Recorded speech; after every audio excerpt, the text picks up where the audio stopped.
Thank you. Good afternoon.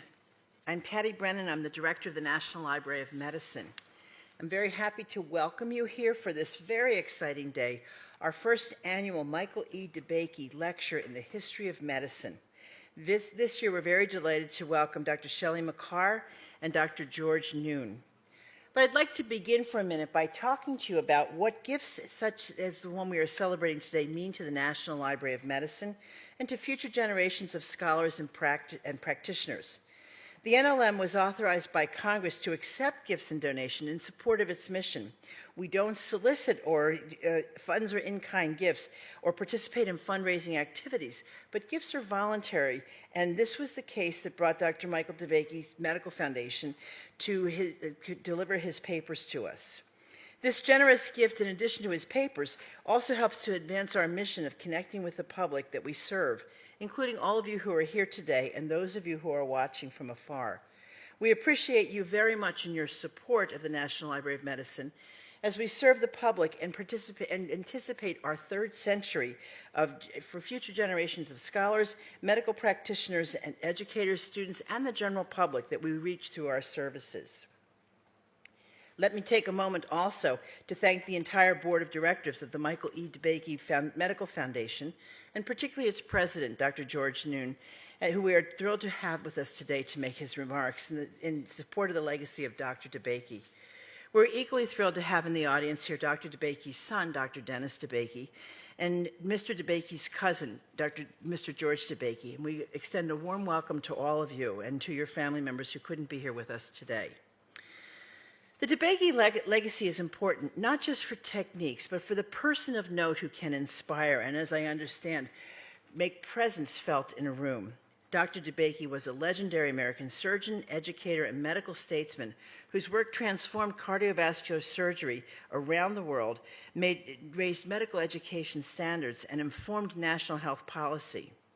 He pioneered dozens of operative procedures such as aneurysm repair, coronary bypass, and endarterectomy, which routinely saves thousands of lives, and he also participated in performing some of the earliest heart transplants. In achieving all of this and so much more, Dr. DeBakey himself was an inspiration.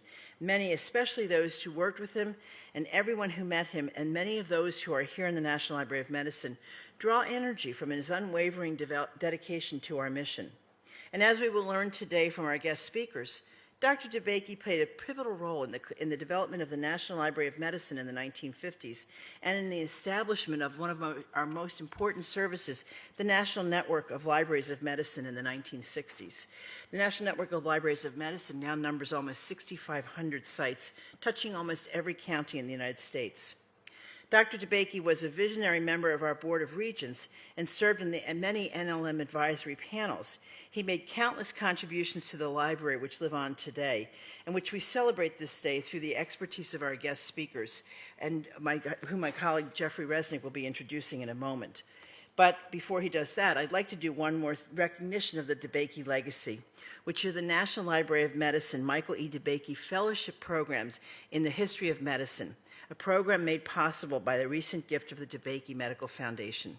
This year, the library is welcoming 5 scholars who will undertake intensive study of the DeBakey archives held by our institution, a collection which reflects the vast range of subjects that Michael E. DeBakey's professional career touched on, from surgery to health policy, medical libraries, and expanding access to medical information, medical technologies, and medical ethics. In addition, Dr. DeBakey's focus on military medicine for veterans' health and humanitarian and international diplomacy around the world are searchable through these papers. Through their research, these fellows will ask questions about Dr. DeBakey's legacy. They'll find new answers and they'll publish their findings. Like the individuals they are studying, these fellows inspire us to learn more about Dr. DeBakey and to learn that the past has many lessons to offer us as we face current and future challenges in medicine, science, and public health. These fellows and those will be named in future years will keep the DeBakey legacy alive and well, and equally to the National Library of Medicine's legacy of serving a global public. Let me pause for a minute and introduce Kurt Dossey, Dr. Kurt Dossey from Carl Beach, Florida, who's examining a project called Inside the Creative Mind of Dr. Michael DeBakey and His Everlasting Impact on Medical Technology. Dr. Dossey, if you'll stand, please. And also I invite Dr. Craig Miller to stand. He's a scholar in residence at the Medical Cultural Heritage Center at The Ohio State University, and his project is a comprehensive biography of Dr. DeBakey. We welcome the two of you. We welcome our guest speakers, our honored guests, and my colleagues here, and those who are listening. Thank you very much. I look forward to an interesting afternoon.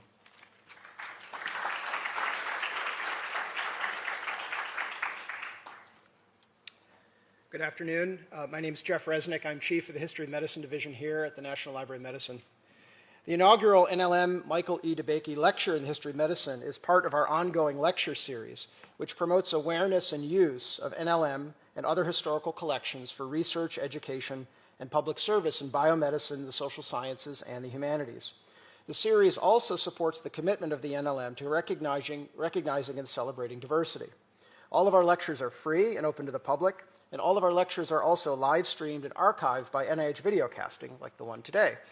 This is a public service which itself is made possible through a very generous gift from the Michael E. DeBakey Foundation, which we celebrate today. Additionally, for those of you who are on Twitter, you can follow this lecture and our other lectures at the hashtag NLMHistTalk. It's my distinct honor to introduce our two speakers for this afternoon, who together will be addressing the legacy of Dr. Michael E. DeBakey as it exists in modern medical practice and the ongoing public service of the National Library of Medicine. Dr. Shelley McKellar is the Jason A. Hanna Chair in the History of Medicine at Canada's Western University, where she is also Associate Professor with a joint appointment in the Department of Surgery. Dr. McKellar is an expert in the history of medicine and disease with a special interest in the history of medical technology, instruments and devices, the history of surgery, and medical biography. She is the author or editor of 3 books and many chapters and articles. Her books include Medicine and Technology in Canada, 1900 to 1950, co-edited with her colleague Alison Kirk Montgomery, published in 2008 by the Canada Science and Technology Museum. Essays in Honor of Michael Bliss, Figuring the Social, co-edited with her colleagues Alison Lee and Elsbeth Heyman, also published in 2008 by the University of Toronto Press.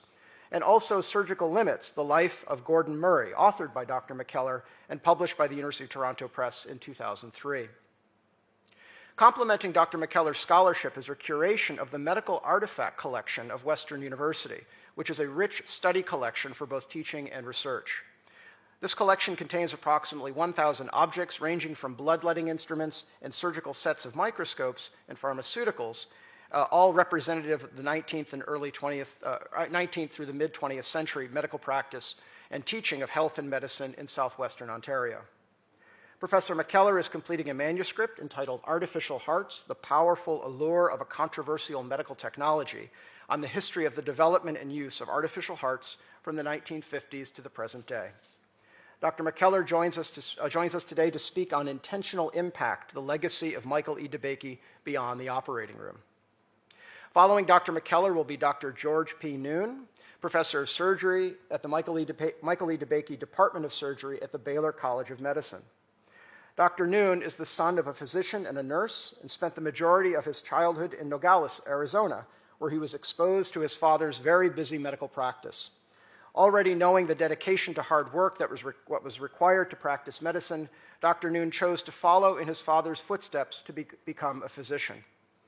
After completing his pre-med education at the University of Arizona in Tucson, Dr. Noon attended medical school and completed his surgical and thoracic residency at Baylor in Houston. At the completion of his residency in 1966, Dr. Noon was asked by Dr. DeBakey to become a part of his surgical team at the Methodist Hospital and Baylor College of Medicine. From the beginning of his career, organ transplantation was a major focus of interest for Dr. Noon.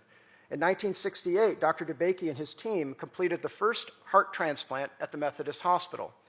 The early heart transplant results were discouraging due to the high rate of recipient rejection of the transplanted organ. When improved immunosuppression medications became available in 1986, Dr. Noon and Dr. DeBakey restarted the transplant program at the Methodist Hospital. And after the program began, it became critical for the surgical team to provide mechanical ventricular assist for patients who were waiting for a heart transplant, but who were not likely to live until the donor heart could be found. Dr. Noon became the primary surgeon of for the institution of ventricular assist devices, or VADs, at Methodist. His role expanded to researching improved mechanical assistance. In 1988, Dr. Noon and Dr. DeBakey met with engineers from the National Aeronautics and Space Administration to develop the miniature axial flow blood pump. In 1996, Micromed Technology received the license for the Micromed Technology, the company, received the license for the technology for the pump from NASA and completed development of the system for commercial use. Currently, the DeBakey-Noon VAD is in clinical trials in the United States and has been marketed for commercial use in Europe since 2001. In 1999, Dr. Noon was inducted into the Space Technology Hall of Fame sponsored by NASA and the United States Space Foundation for his contribution to the development of the DeBakey-Noon VAD. Dr. Noon is the director of the Transplant Executive Council for Transplant Services at Methodist Hospital, and he's chief of the Division of Transplant and Assist Devices at the Michael E. DeBakey Department of Surgery at Baylor. Dr. Noon himself performed a life-saving operation on 97-year-old Dr. DeBakey in February 2006. Dr. Noon has been invited as a guest lecturer and surgeon throughout the world and has authored and published more than 350 papers. Today, we have the privilege of hearing from Dr. Noon on the subject of Michael E. DeBakey's role in establishing the National Library of Medicine as it exists today. A question and answer period will follow Dr. Noon and Dr. McKellar's presentation, and after our program, I invite you to join us for a reception in the lobby sponsored by the Friends of the National Library of Medicine, and we're tremendously grateful to the Friends for their sponsorship of this reception and all that we do here at the library. Without any further ado, please join me in welcoming both Dr. McKellar initially for her presentation, followed by Dr. Noon here to the National Library of Medicine. And thank you all again for coming. Dr. McKellar.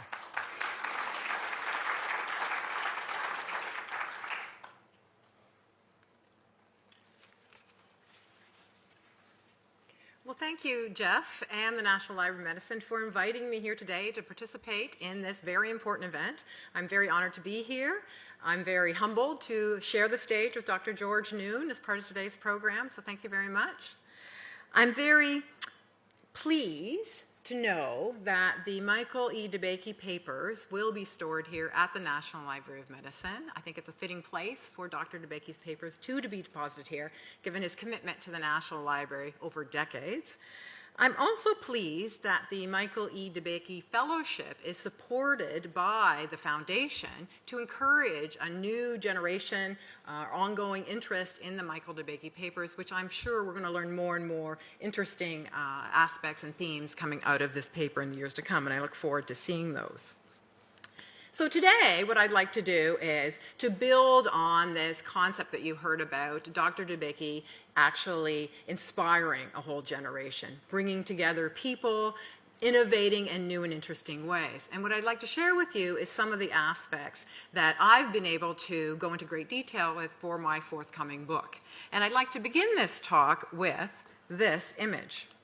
So this might be an image that you are all quite familiar with. So in 1965, Dr. DeBakey was the feature of a Time magazine cover story. And you can see it's a very eye-catching, colorful front page. And it's depicting Dr. DeBakey in his scrubs, which was kind of his custom when he was talking to the press. And the accompanying article of this cover story was about the ongoing drive to develop an artificial heart. And of course, Dr. DeBakey's pivotal role in this.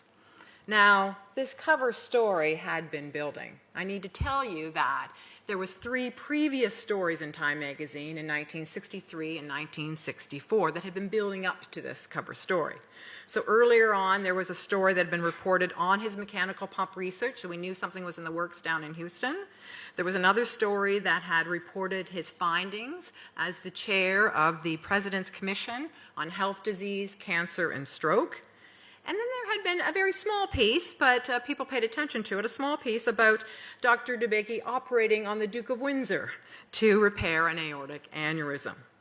But those were all much shorter pieces, kind of short columns or one-page pieces that were deep inside of the magazine. This was a feature story. This 1965 feature was a cover story. It was 6 pages in length, and it detailed Dr. DeBakey's many surgical accomplishments. It talked about his self-imposed, back-breaking schedule of operations that he kept, his large, robust research program, what he calls his drive for perfection, his confident prediction that an artificial heart would be forthcoming. And I think by starting with this story, the Time magazine cover story, is a very good example of what makes Michael DeBakey so fascinating. I am intrigued, certainly, with what Dr. DeBakey is doing in the operating room. But I'm also very intrigued by how he translates a lot of his expertise in the OR into political and policy capital when it comes to local, national, and international levels to affect medical research funding, medical education, broader disease awareness, and more. And as I began to study his career, it became clear to me that Dr. DeBakey was intentional or deliberate when it came to his actions in and beyond the OR.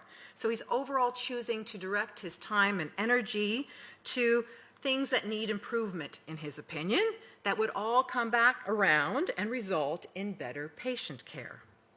In this way, Dr. DeBakey was intentionally impactful when it came to things like medical research, education, patient care, and more. So why, in 1965, did Time magazine decide to do a cover story on this particular individual? In 1965, Dr. DeBakey was 56 years old, and he's at the forefront of his field, cardiovascular surgery. He, along with many of his associates in Houston, were transforming Baylor College of Medicine, putting it on the map as a leading cardiovascular center.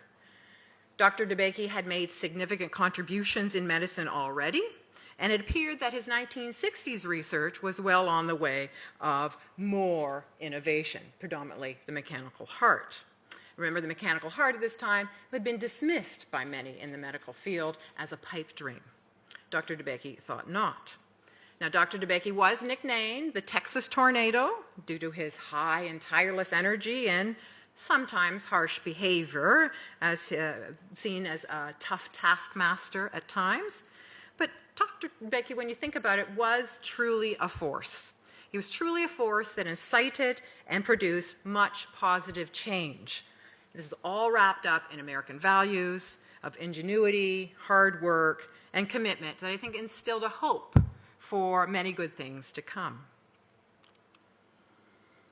Let's go back a little bit, back to 1948, when Dr. DeBakey actually accepted the challenge to bolster the surgical department of the Baylor College of Medicine, which had recently relocated from Dallas to Houston, Texas.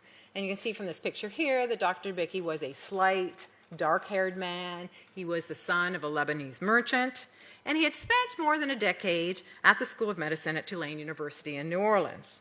And he had proved distinguished service in wartime medical operations, including the establishment of mobile surgical hospitals. So from the outset of his career, it's very clear that Dr. DeBakey was an innovative surgeon. He was hardworking, he was disciplined, he was demanding of himself and by extension his staff. He was driven to strengthen Baylor's struggling surgical program, and he was determined to excel in his own surgical practice. He accomplished both of these goals. And within a few short years, Dr. DeBakey established Houston as the center for aneurysm bypass surgery and cardiovascular repair. In the 1950s, he argued that addressing the cause or even prevention of blocked arteries and veins was not necessary because as a surgeon, he could simply bypass these obstructions. Dr. DeBakey devised grafts, first human grafts from cadavers, and then plastic grafts, later made of Dacron. This is all to redirect the blood around the obstacles in the arteries that would obviously clog that blood artery and cut off the blood circulation. And as you can see from this picture, this is a great picture, The previous picture, you can see Dr. DeBakey actually holding some of those Dacron graphs. You can see how they come in different sizes. And this is a great picture of Dr. DeBakey sewing one of those graphs. So apparently he had learned to sew on his mother's machine, and these early graphs, first prototypes he had woven on his wife's sewing machine. And I just learned today from DeBakey fellow Craig Miller, as he's going through some of the records, that in one of the boxes there are some of these early Dacron graphs that look pretty hand sewn. So it's great that they're still being kept in his records. So we have this innovative Dacron graft. Dr. DeBakey is now able to repair aortic and abdominal aortic aneurysms, and he's performing hundreds of these operations. Remember, at a time when many surgeons would simply refuse to do these very difficult procedures. But it wasn't long before Dr. DeBakey's surgical technique and these prosthetic arteries emerged as the standard approach to treating diseased blood vessels. Dr. DeBakey's reputation for taking on desperate cases grew, and he received referrals from across the country and the world. During the 1950s, Dr. DeBakey practiced volume surgery at Methodist Hospital. He's performing more aneurysm and vessel surgery in 1 month than most surgeons did in a year. Whereas the Mayo Clinic had long been recognized with its large number of more common procedures like gallbladder removals and so forth, Dr. DeBakey is busy in Houston, Texas, forging a reputation for Methodist Hospital, performing the greatest number of complex vascular procedures with success. As a result, the Methodist Hospital underwent significant additions to increase in size. So originally, in the early 1950s, it was a 301-bed hospital. By 1970, it had become a 1,000-bed facility. Dr. DeBakey pioneered many important procedures. The list is long. You've heard some of them talked about already in the introductions. He did the first successful resection of an aortic aneurysm in 1955. He performed the first patch graft angioplasty in 1958. He did the first successful coronary bypass in 1963, and there is more. He was a surgeon who worked precisely. There's no technical errors, and he was intent on achieving the right kind of expected results. And the results were his patients lived and their health improved. So this alone, if we just stop the talk right here, this alone would have secured Dr. DeBakey's place in medical history.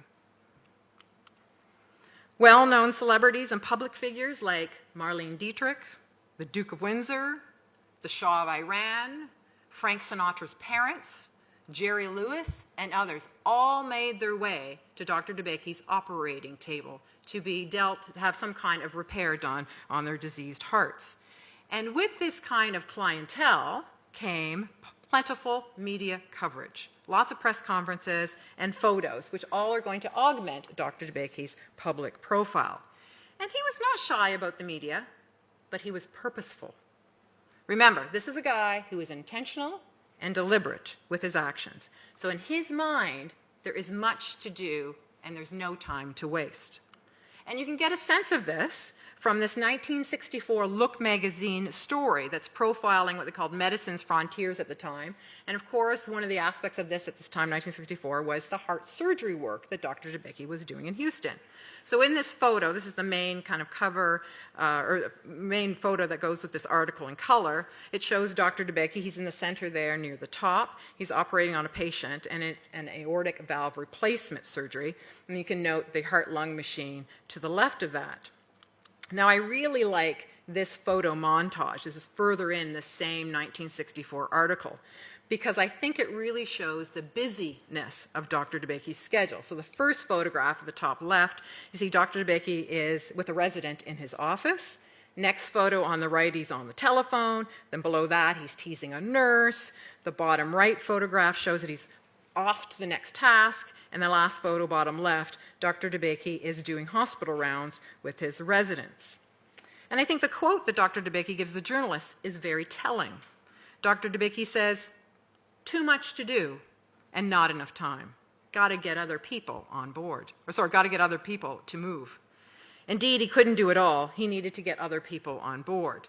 And he was good at translating his surgical expertise and professional stature into political and policy capital at local, national, international levels to prompt change. You can really see this when it came to Dr. DeBakey's position on medical research funding. Dr. DeBakey moved fluidly between the operating room and his laboratory.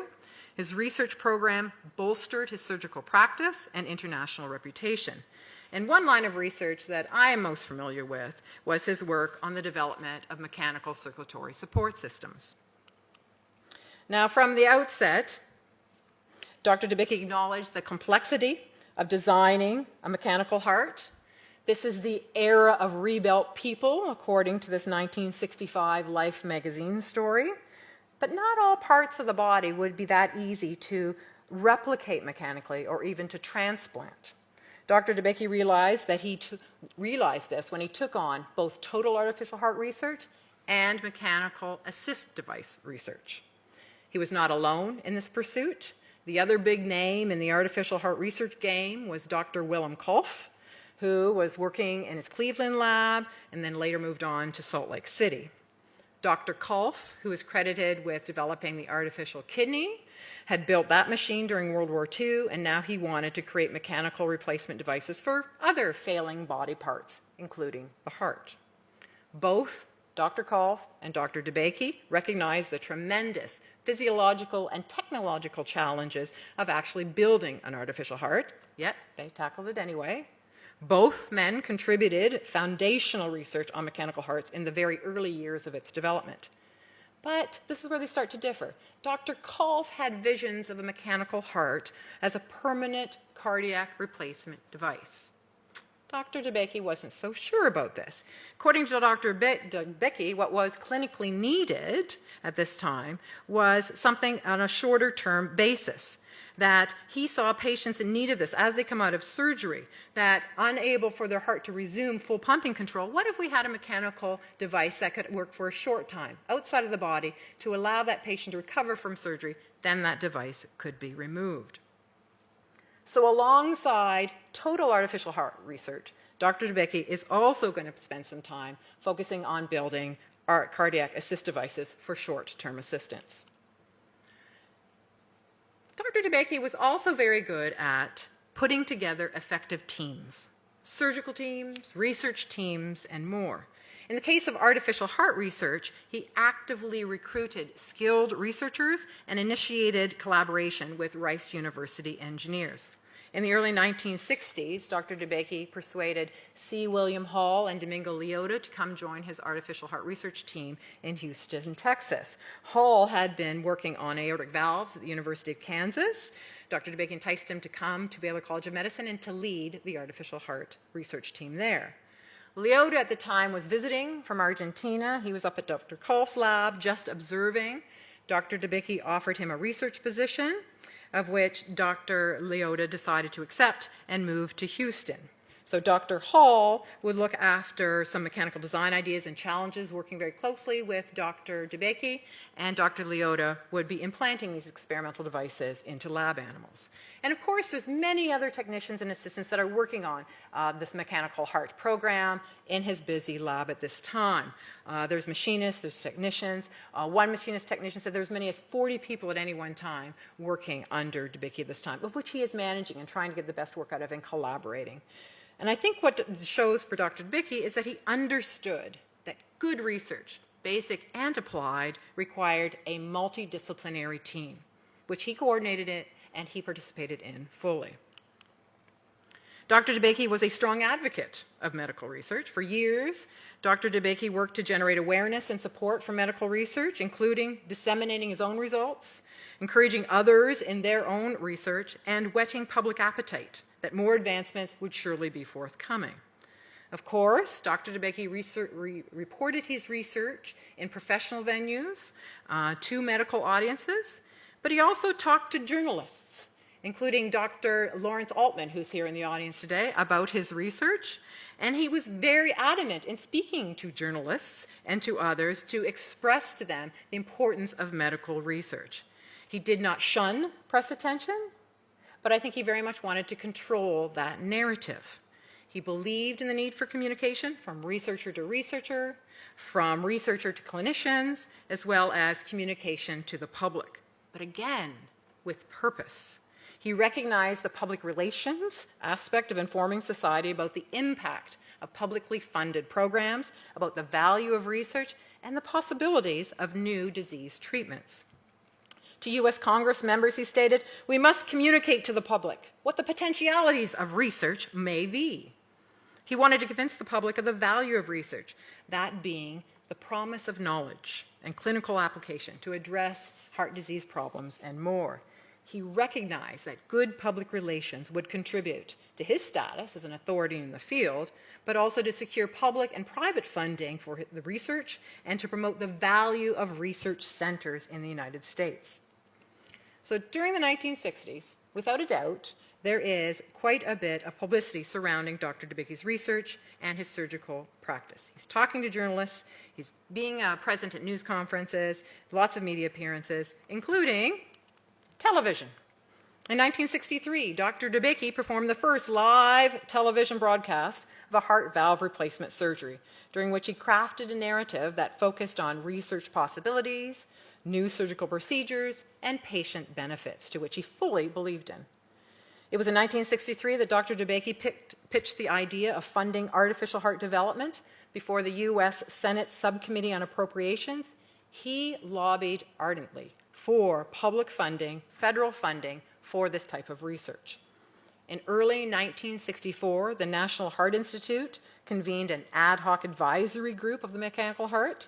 Consisting on that committee, as you would expect, Dr. Kolff was invited to participate, Dr. DeBakey was part of that group as well, and they are pushing for the NHI to make it a priority, publicly funding the development of artificial hearts. Dr. DeBakey had increasing political clout, and he used it. He was increasingly involved in securing federal support for heart disease research. He's capitalizing on President Lyndon B. Johnson's expectation to do something about the problem of heart disease.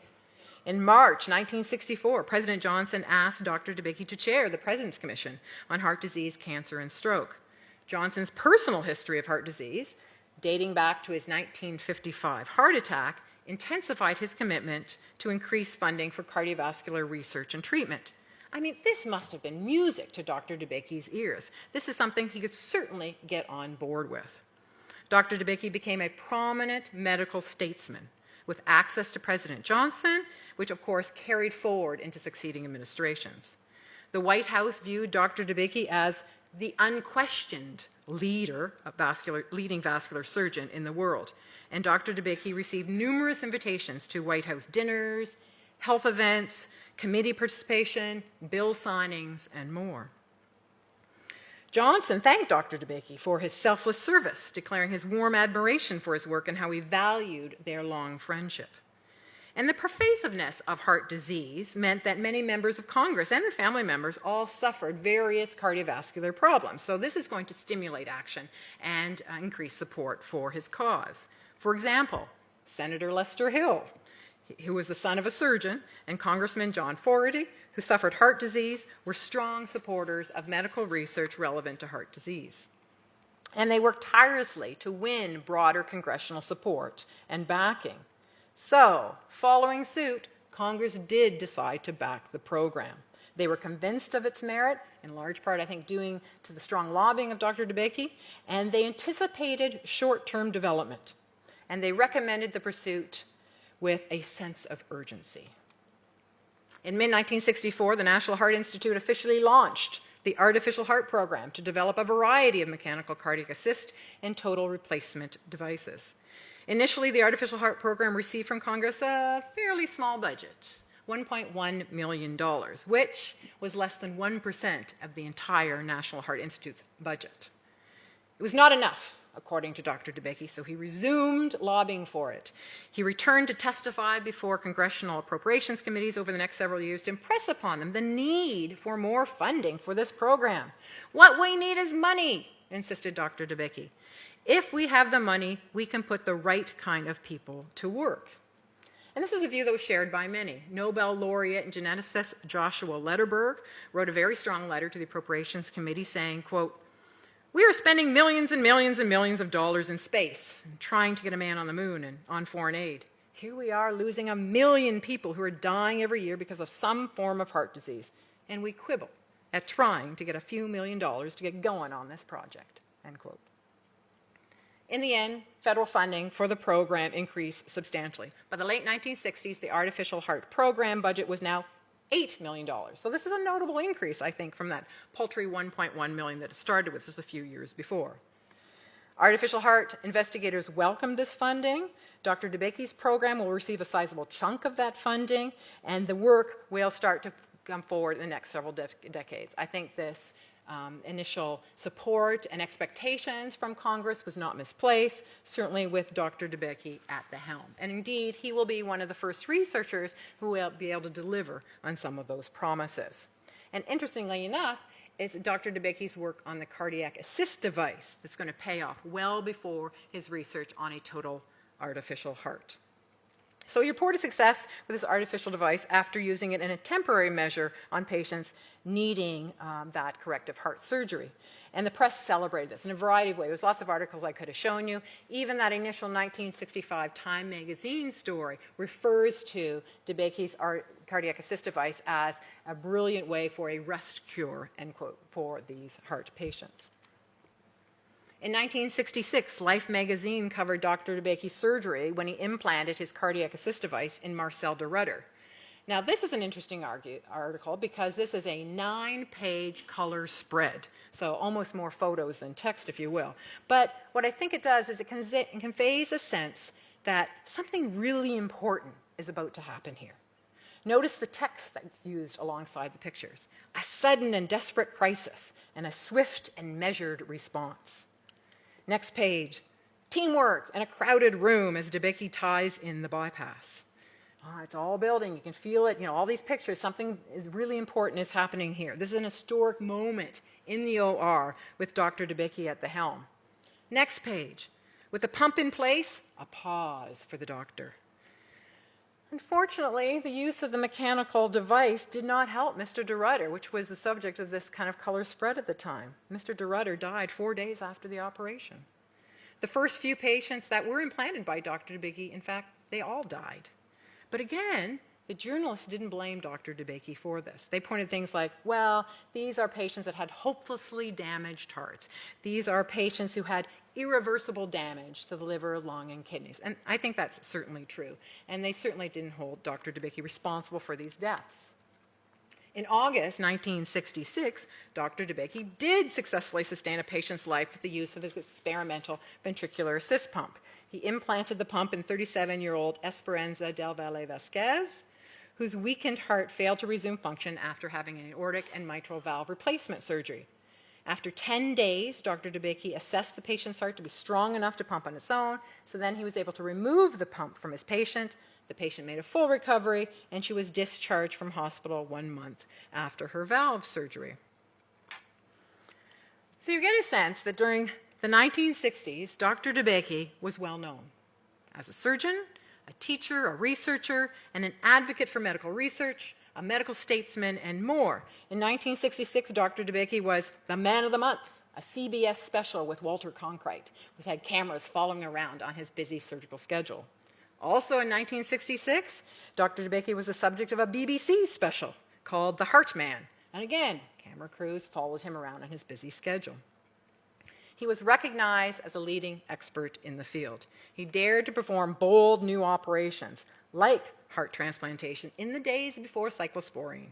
Just months after Christian Barnard did the first transplant in South Africa, Dr. DeBakey transplanted his first heart on August 31st, 1968, as part of this spectacular multiple transplant. This has never been before attempted, in which the donor's heart, lung, and both kidneys were transplanted into 4 different people in 4 different operating rooms at Methodist Hospital simultaneously. The significance of his actions in the mid-1960s, I think, speaks to his talent for both surgical innovations, his belief in public support for medical research, and I think his abilities in mobilizing people and resources effectively.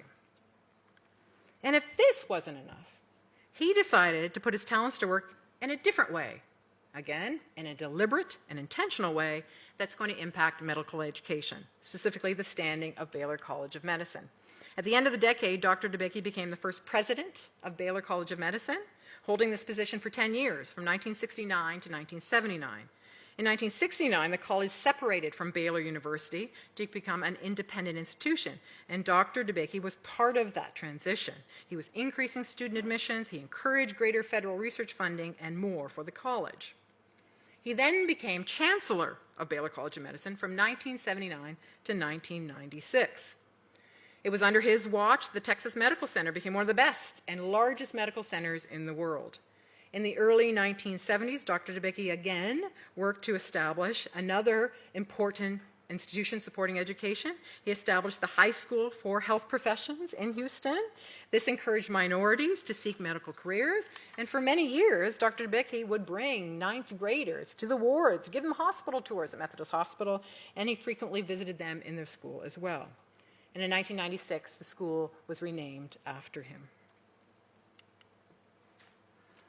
I began this talk with this image of Dr. DeBakey, the Time magazine cover story when he was 56 years old. I spent most of my time showing you how and why, at this time, the mid-1960s, Dr. DeBakey was at the forefront of the field. But I was very selective in what I talked about. I didn't talk about Dr. DeBakey's early years in New Orleans, his family life, his medical education at the Tulane School of Medicine, or who he considered to be his most influential mentors. I didn't cover his surgical training abroad or his World War II experience and organization of what is now the Veterans Administration Medical Center system. I didn't talk about his relationships with colleagues, his training of several generations of surgeons who are now leading successful programs all over the country and the world. I didn't talk much about his administrative contributions as a dean, president, and chancellor of Baylor College of Medicine, or his consultancy to governments and universities in Europe, the Eastern Bloc, and the Middle and Far East to set up cardiovascular surgical programs, even better healthcare systems. Dr. DeBakey published more than 1,000 medical reports, research papers, chapters, and books on cardiovascular medicine. The man was never idle. Dr. DeBakey continued doing surgery until he was 90 years old. It is estimated that he performed over 60,000 operations. Surgical residents today continue to practice some of these procedures designed by Dr. DeBakey. They continue to use some of the instruments designed by Dr. DeBakey. There are DeBakey forceps, DeBakey needles, and so forth, and some of them are even on display at the Smithsonian Institution. In 2008, Dr. DeBakey, at age 99, received a Congressional Gold Medal. With this medal, Dr. DeBakey joined a very elite and small group of individuals in medicine and society and science to have received this medal. We're talking about men like Thomas Edison, Walter Reed, and Jonas Salk. Throughout his career, Dr. DeBakey received many awards and honors, from honorary doctorates to named departments, laboratories, and buildings throughout the world, in recognition of his many contributions and, I think, service to his patients, to his country, and to medical research. Dr. DeBakey had told a reporter, "It is the pursuit of excellence that has been my objective in my life." And I think he has very much accomplished this. 3 months after receiving this medal, the Congressional Gold Medal, Dr. DeBakey died of natural causes. Thanks to the DeBakey Medical Foundation and the National Library of Medicine, historians, researchers, and others have access to a very substantial collection of records that detail Dr. DeBakey's multifaceted career.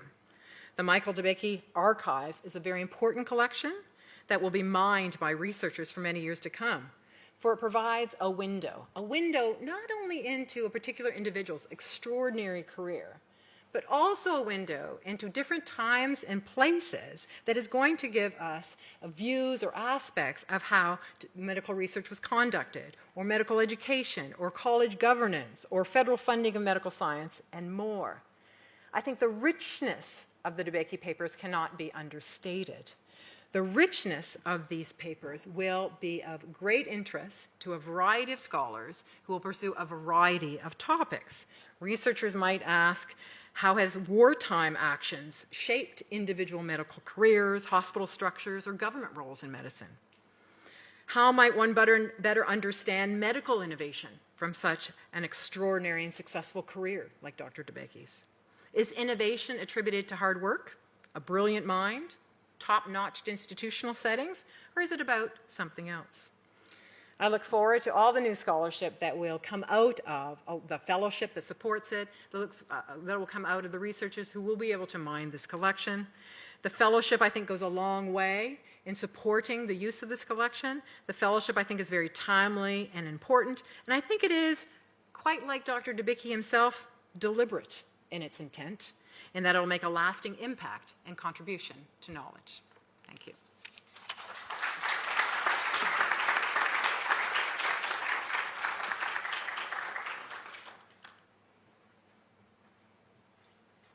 Well, I'd like to thank those of you that are here for supporting this first annual M.E. DeBakey Lecture in the History of Medicine. It has been a pleasure for the DeBakey Medical Foundation to provide funds to help this activity and today and in the future. I'll talk to you today about Dr. Michael E. DeBakey and his involvement and passion that he had for the National Library of Medicine. It was the passion that allowed him to shepherd a crumbling infrastructure of the library in the 1940s through the torturous political aspects in the military, where the library was founded in 1838, through disagreements over its governance and funding, and a succession of committees and commissions. That journey helped set the library on the path to a physical and virtual existence that is a boon for the health and professionals, the biomedical and researchers around the world. In the process, he made friends and allies with some of the most powerful men in the United States government. His love for libraries began when he was a child in his hometown in Lake Charles, Louisiana, a small town on the edge of a lake for which it was named. It was the center of agriculture and farming region of rice. The son of Lebanese immigrants, he found entertainment and knowledge in the local library. He and his siblings would sit on the porch in the hot summer Louisiana days and read books that they had checked out from the library. However, there was one book that he was very interested in and was unable to check out, which was Encyclopedia Britannica. So he told his father about that, and his father bought him an Encyclopedia Britannica. He and his sisters and brother finished reading the whole Encyclopedia Britannica before they went off to college. One of the things that was impressive is that they could remember what they read. I could read it, but I wouldn't be able to remember what I read. Later, he was privileged of having the use of a library of a famed surgeon, Rudolf Mattes of New Orleans, in exchange for translating French and German publications into English. So this is a picture of Dr. DeBakey when he was a youngster, and I don't know what they would think about that today if they had your kid walking down the street looking like that. But anyway, that was him. Here's his mother and father, who were Lebanese immigrants into the United States. His father was a pharmacist, and among other things that he was successful in. This is Dr. DeBakey when he went to Tulane. One of the things when he went to Tulane, his brother was in Tulane and were going to school at the same time, and the two of them actually were good pool players. Their father had bought a pool table for him to keep him out of trouble when he was in Lake Charles. And in Houston, in New Orleans, they would play pool, and his brother actually was a pool shark. So one time, Dr. DeBakey asked his parents for some more money. They said, "What do you need more money for? Your brother never asked for more money." He stopped and thought for a while. He said, "I better tell him something." And he said, "Well, I guess they know how to handle money more than I do." But he didn't want to tell him that he was a pool shark.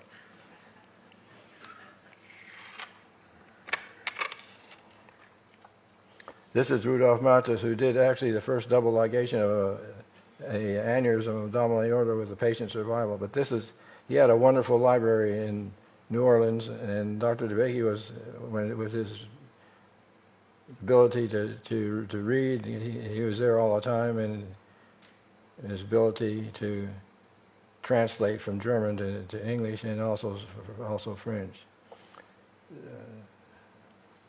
This is a picture of Dr. DeBakey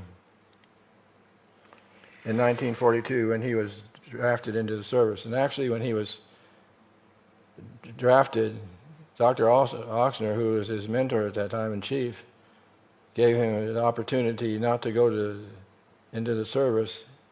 And Dr. DeBakey said, "No, I'm going to go. I'm proud of being an American. My mother and father are immigrants from Lebanon. I want to go in the Army." And that's what he did.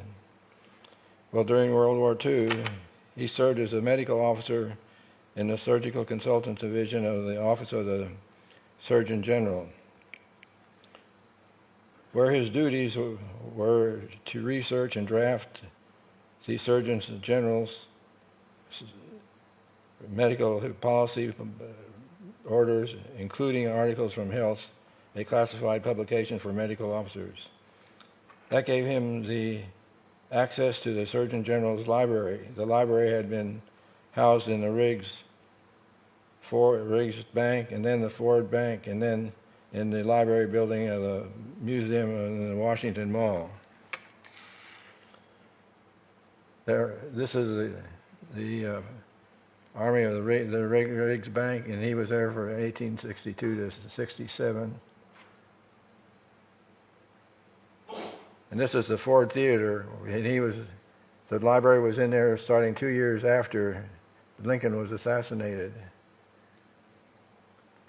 And this was the red brick building on the mall. One of the things that was where he was housed or did his work when he went to New Orleans with the Army, or Washington, D.C.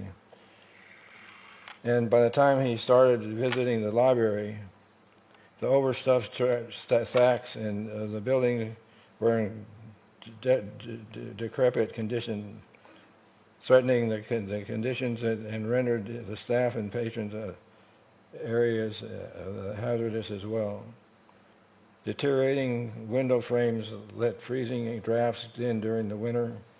During the heavy rains, water poured in, peeling the paint off the walls and forming puddles on the floor. Rain also leaked in through the skylights, forcing the staff to place waste buckets and buckets around the floors and the tables and throw tarpaulins over the bookshelves, desks, and card files. Corroded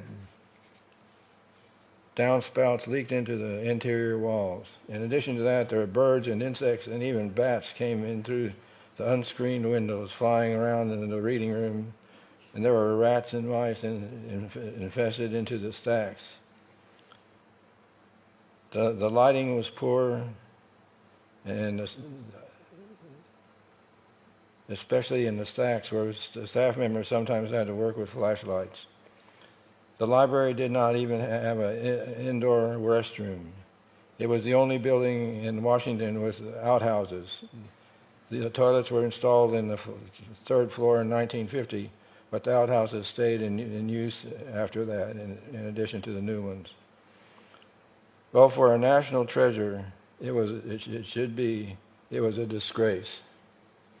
Later, Dr. DeBakey petitioned the Army Surgeon General Norman Kirk for the upgrade of the building, but Dr. Kirk, or General Kirk, the surgeon, was blunt in agreeing with the library was in terrible shape, but he says, "I can't compete with the cannons, we can't compete with airplanes, that's our problem."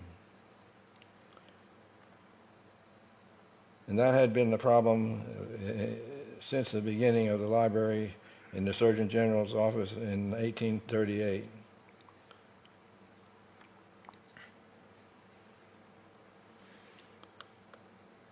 These are what the stacks looked like when Dr. DeBakey was there in 1942, in the 40s.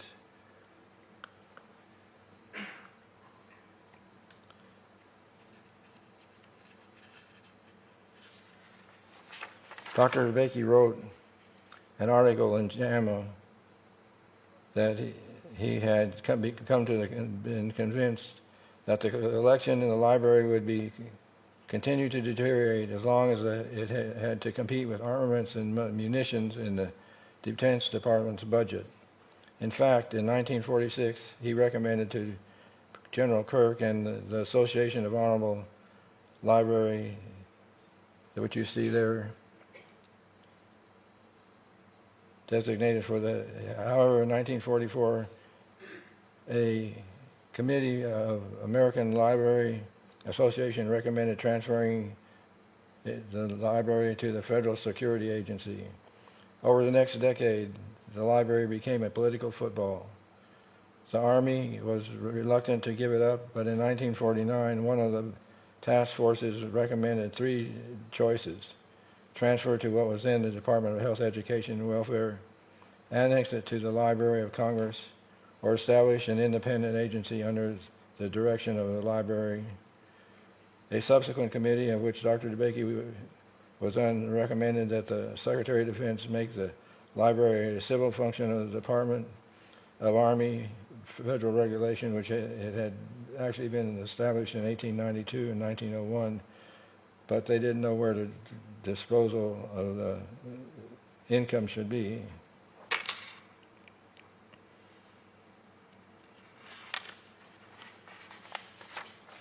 Dr. DeBakey told members of the first and second Hoover Commission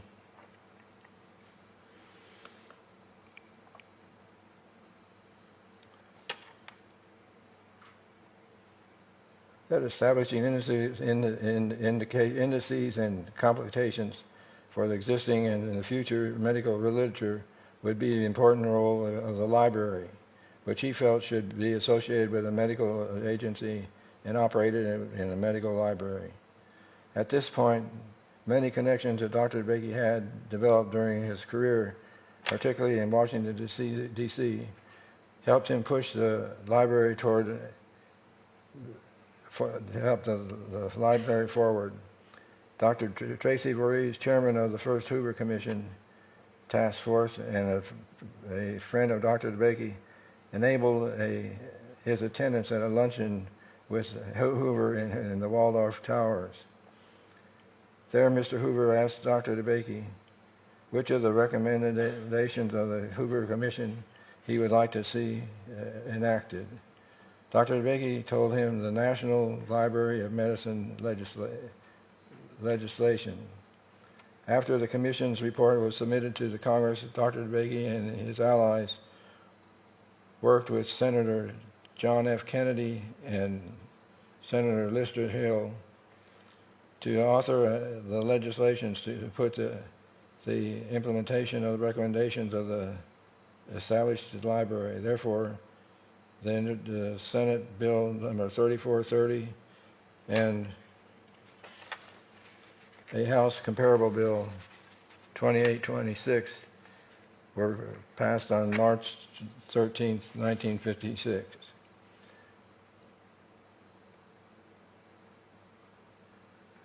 However, the issue of where to put the library was a controversy that nearly scuttled Senator Everett Dirksen of Illinois, a powerful force, went to work at one of the library in its headquarters in Chicago, where the headquarters of AMA. Dr. DeBakey was a member of a group that had wanted the library in Washington, D.C. as an independent agency under the control of the library, not under the control of the Library of Congress or the AMA, but perhaps operating in concert with the National Institutes of Health. Along with the advisory committee of the medical scientists and librarians, it would be a guide to the institution's policies. However, the Democratic National Convention was approaching in 1956, and the Speaker of the House, Sam Rayburn, the most powerful Speaker of the House ever, sidetracked the House bill to avoid competition between Chicago and Washington, D.C. in the convention. Lister Hill called DeBakey and asked him to intervene. While Dr. DeBakey didn't know Senator Rayburn, he had to operate on the husband of the Secretary of the Democratic Convention, Dorothy Wiedenberg. Dr. DeBakey called her and asked her to help in persuading Mr. Rayburn to let the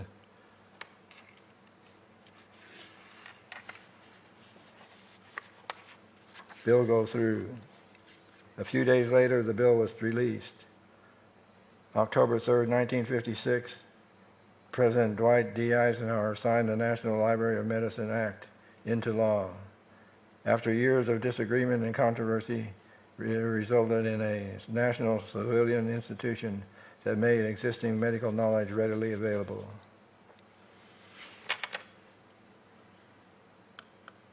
There's Lister Hill, who we're sitting in his auditorium today. And this is how the Congress almost aborted the National Library of Medicine. Here's Dorothy Wiedenberger and Rayburn. And this is the first meeting of the National Library of Medicine's Board of Regents, and Dr. DeBakey was one of those regents, and later was the president of the board. And this is what they end up after all the negotiations, the commissions, committees, and all the turmoil ended up with this beautiful building that we have here that we're in today. Well,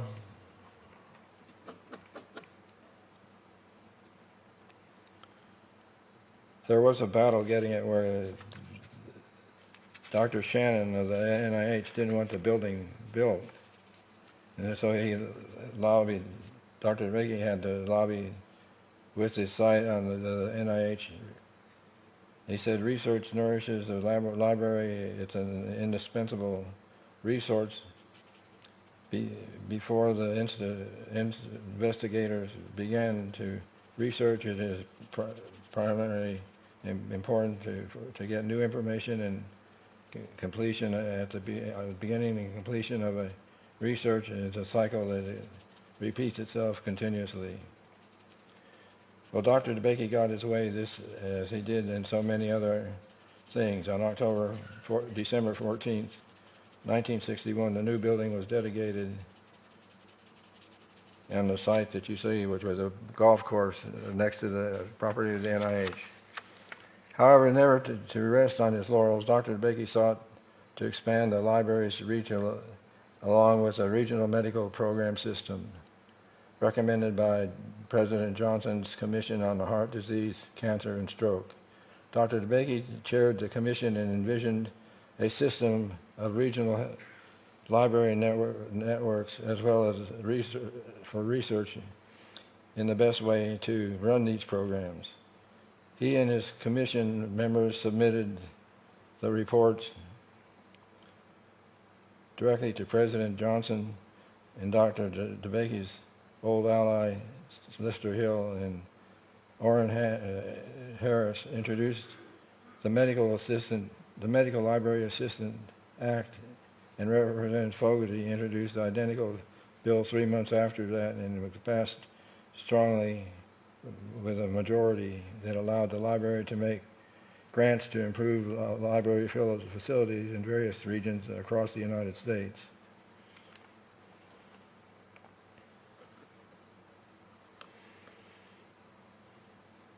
And those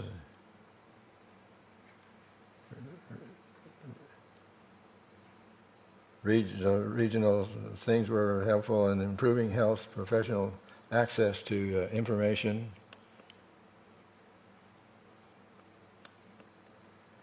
Along with Dr. DeBakey, his sister, Dr. Lois DeBakey, was one of the regents of the board of the National Library of Medicine planning panel for the outreach programs. This is a picture that was taken in March 1989, and you can see his sister, Lois DeBakey, right here.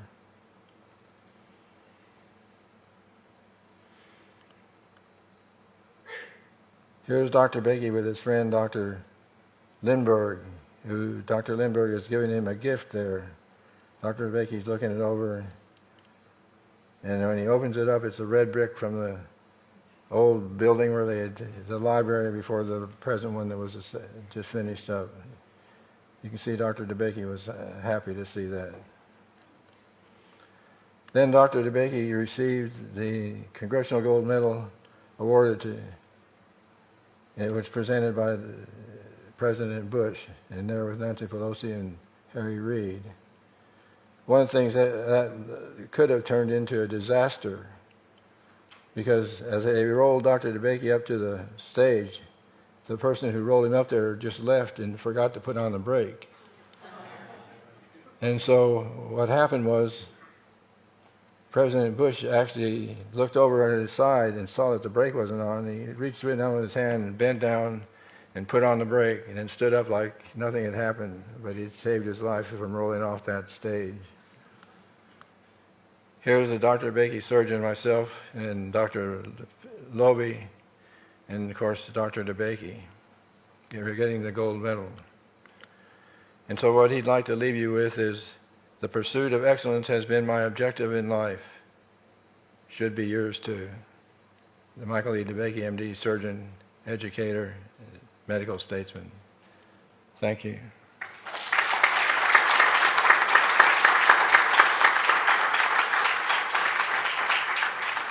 So if I was a little bit shaky during this, it's because I developed Parkinsonism, and it slows you down and mentally, physically, etc. So thank you for letting me give this presentation.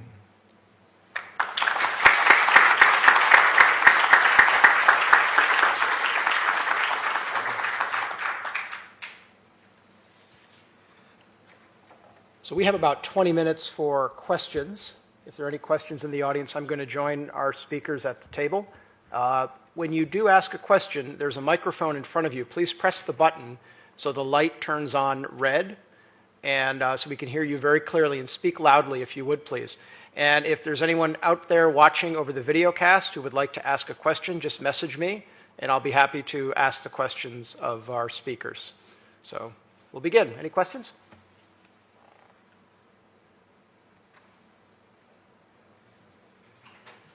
I have a question, thanks. Yes. Thank you so much for the talk, I really enjoyed it. Could either of you address Dr.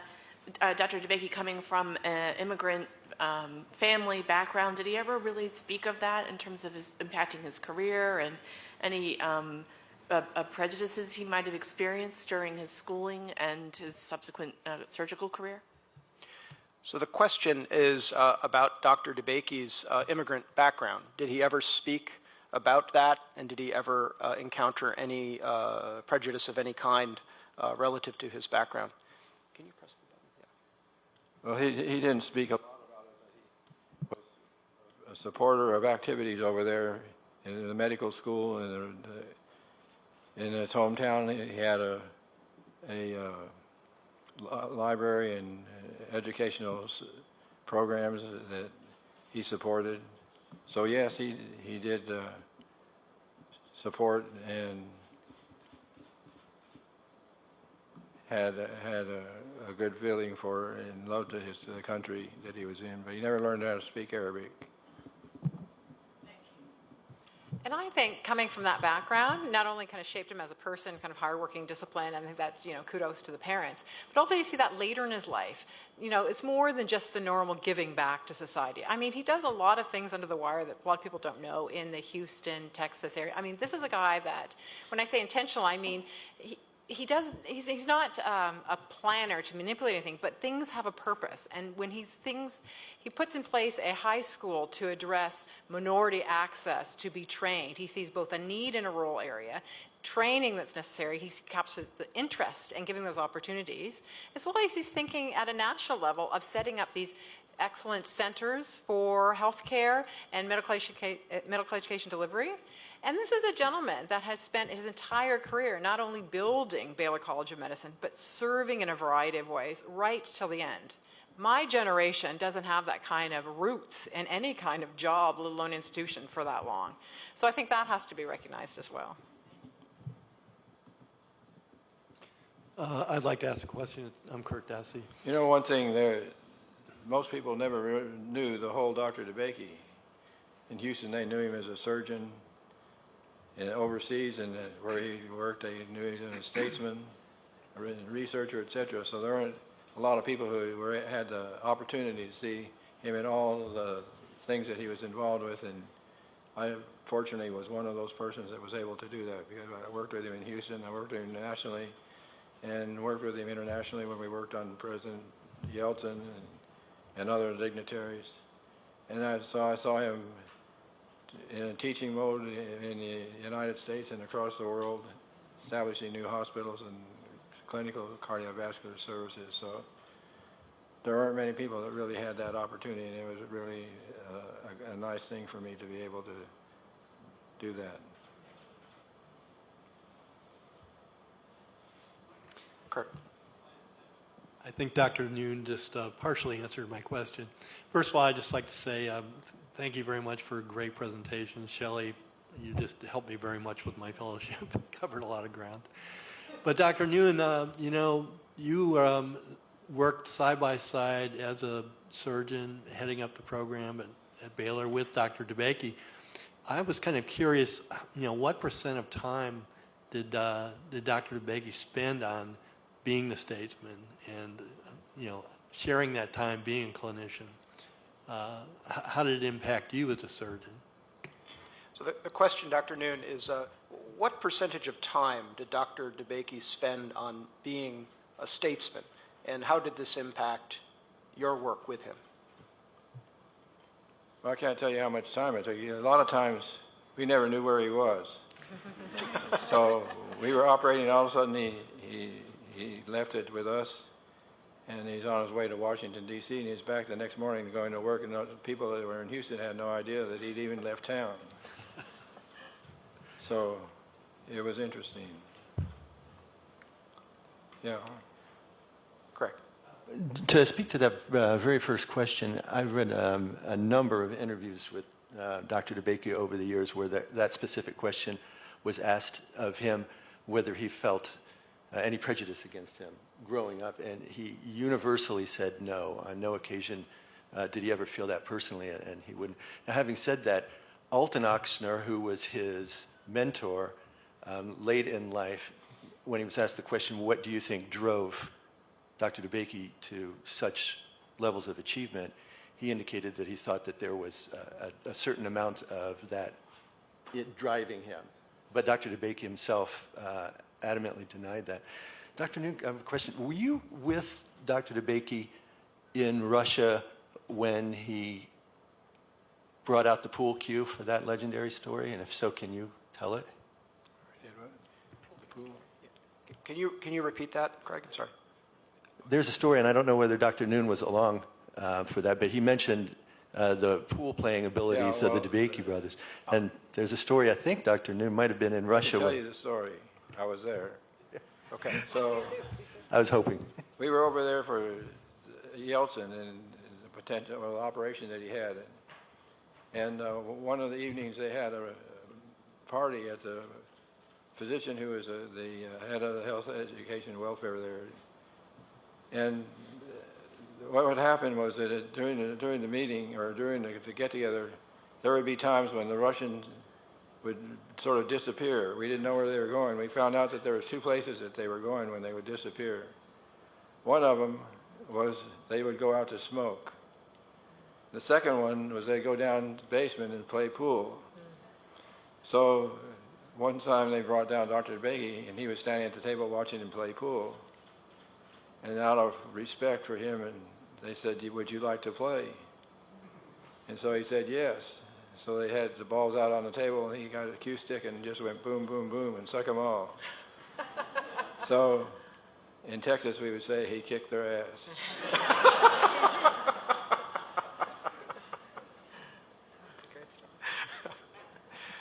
Other questions? Yes, please. Use the microphone and speak loudly. We're discussing the history of medicine, and let me.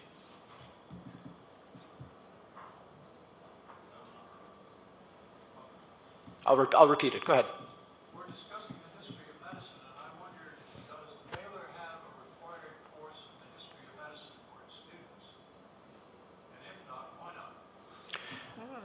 So the question is, we're discussing here today the history of medicine, and the question is specifically, does Baylor have a history of medicine course that's required of its undergraduates or medical students? Medical students. Does Baylor have a history of medicine course required for its medical students? The answer is no. No. The answer is no. But I do believe there's a medical humanities program at Baylor. A medical humanities program at Baylor. They have that in professionalism and yes. Right. But that's, I'm not speaking on behalf of Baylor certainly, but I believe it's the undergraduate program. Anyone can Google to correct me on that, but that is my recollection. So the answer is no, that there's nothing. And that's a terrific plug for all medical students to learn their history. Yes, that it would be is, yeah. terrific. I love that. But I can speak a little bit to that and say that Baylor College of Medicine, I think, has worked very hard to make sure its history is remembered in a variety of ways, of which a lot of us have seen displays or exhibits there. First was a very large museum collection of objects that were there that Dr. Yuki Noze looked after, and it was in the Herman Memorial Museum for many years and included everything from early artificial hearts, artificial kidney machines to a lot of Dr. DeBakey's devices that I showed pictures of.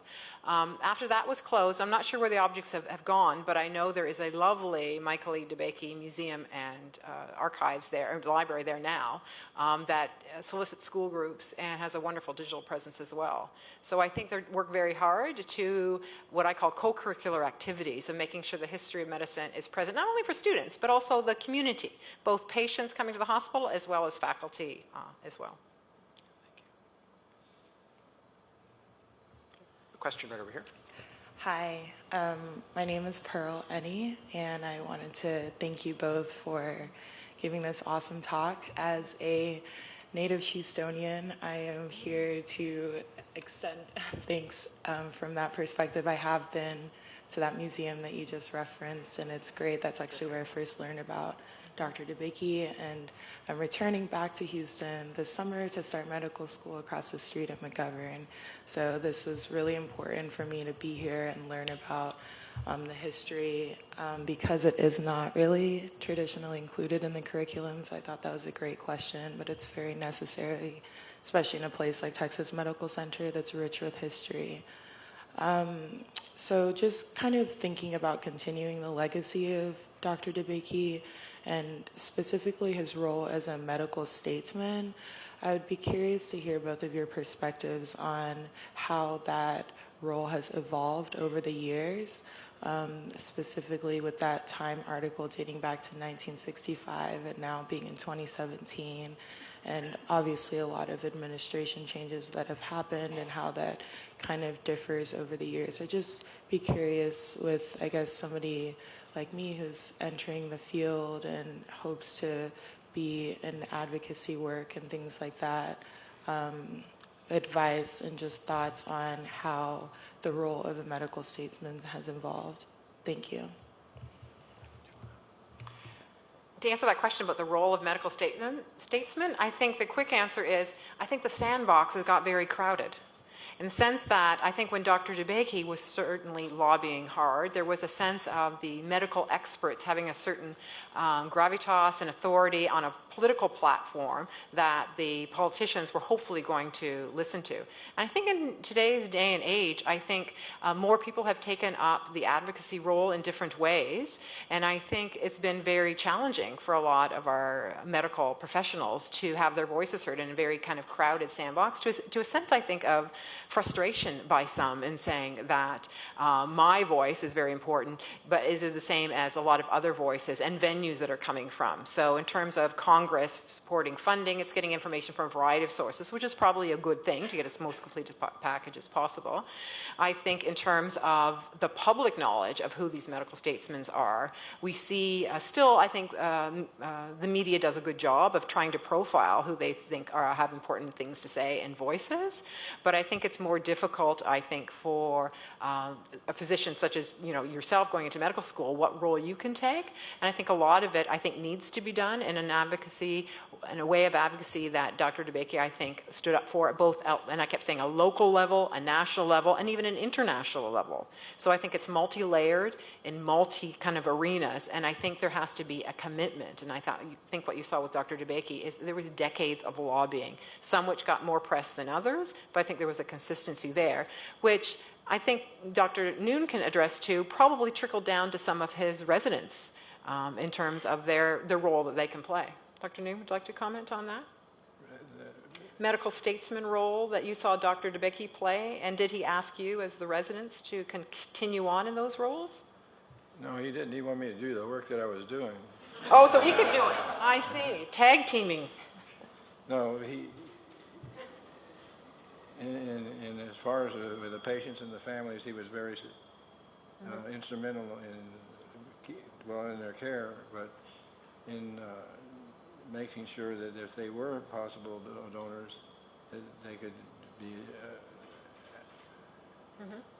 they could be available. Well, one of the main things about Dr. DeBakey in 1948 is when he came to Baylor College of Medicine as the chief of the surgery, and he didn't have a very good welcome from some of the local hospitals. In fact, Dr. DeBakey was ready to leave Baylor because they weren't providing him with the things that they had promised.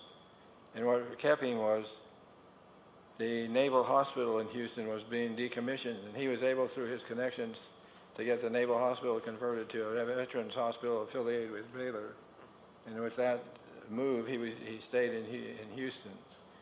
There wasn't a lot of going on in Houston. It was sort of a primitive area at that time as far as surgical and medical care.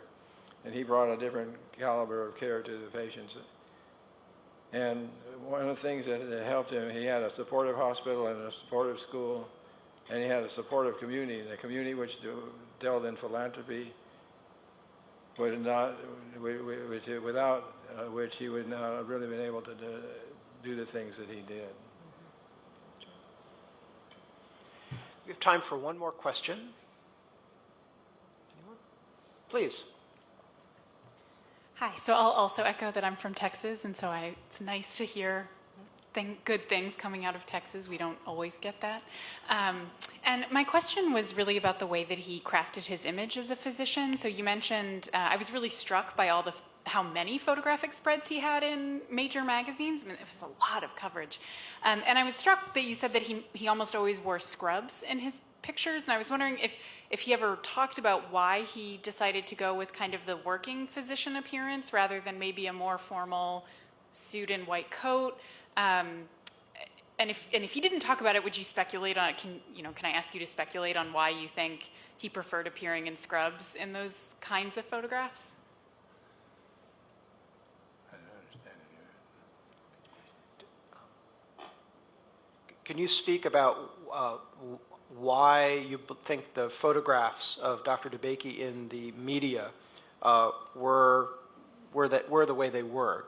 Did he have a hand in crafting those photos? Do you believe that he was involved in orchestrating them and kind of giving direction to how they were produced? Or do you think it was more kind of on the fly? I think it was on the fly. On the fly. Do you think he always was very purposeful that he was wearing scrubs? We didn't know him without the scrubs. Exactly. So my speculation on this, though Dr. Noon can always correct me, is that I think it was purposeful in the sense that he was wearing scrubs for these, but I think it was also practical because the man is working 18-hour days in and out of OR, so there's a sense, remember, he's practical. I got things to do. There's no time to waste. And having said that, he was also, I had this question earlier about, he was very aware. He's very committed to public service. The idea that people need to know what we're doing. Especially if I'm taking all this money from NIH and doing these things, people need to know what we're doing. So he's not going to shun reporters, though I think he does want to craft it and shape it.